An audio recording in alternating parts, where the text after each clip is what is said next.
known Scott longer than anybody in this room other than Jody. My husband met Scott when they were in law school, early 20s.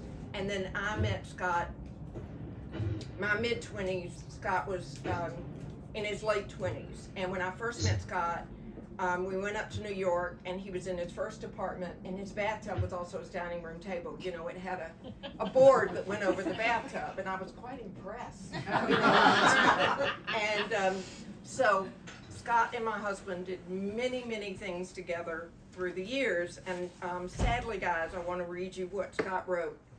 I have on this hat because my husband was an avid golfer. Scott knew nothing about golf, so keep that in mind. So my husband was asked to play,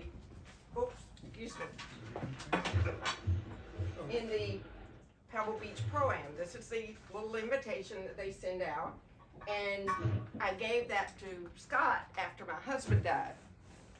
So this is Scott's 50 greatest days on Earth. That was written in honor of his 60th birthday. Yes. So, and Melanie wrote this up and made the book. All right, number 6, Pebble Beach Pro-Am. Peter Bordeaux, my best friend, guys. I'm just letting you know. Yeah, this is a reveal party. Right. Got his invitation to the Pro-Am. I was his caddy. Big bag, no gonzo strap, 12 clubs, 10 balls, 1 umbrella. Ouch. Second hole, I stepped on one of the pros' lies. He says, "Hey, Bubba, stay off my lie. My name ain't Bubba, so it didn't bother me." By the 15th hole, I was 50 yards behind the group with Peter's big bag, no gonzo strap, 12 clubs, 10 balls, and 1 umbrella. Good thing I didn't quit my day job. I'll never forget the fun, but don't ever call me Bubba. I'm going to tell you a little about Bubba. My husband died 24 years ago, and it was very sudden, and it was on a Monday. I called Scott. He was there that Monday night. He stayed in the house with me and my boys. He wrote the obituary. We had to go buy a casket. Well, Scott went with me, and we got there, and I was telling them this story last night. The guy who was our salesman had slicked back hair, and he had on makeup. I promise you. He looked like he was out of the Addams Family.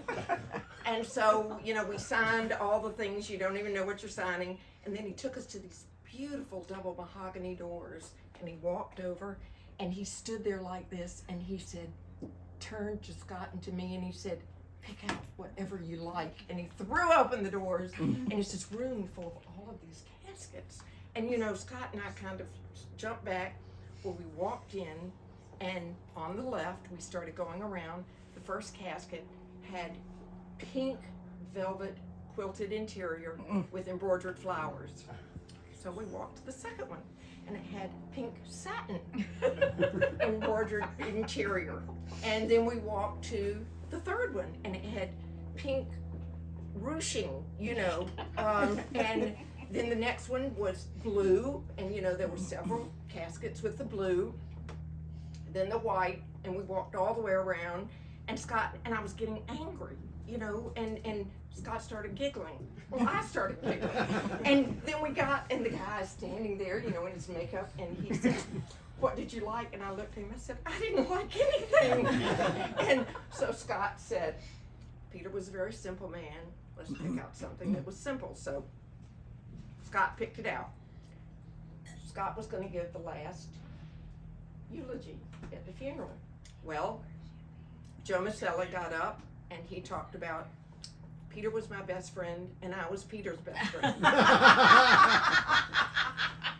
Then Larry Darby got up, and Larry said, Peter was my best friend, and I was his best friend. Well, Scott was last. And Scott got up, and he said, Peter was my best friend, and I was his best friend. He put it to rest right there. And then, you know, he talked a lot about the different stories, and then at the end, he looked at me and he said, "You should have put him in the pink." It brought such a smile to my face, and that is what I always think of Scott.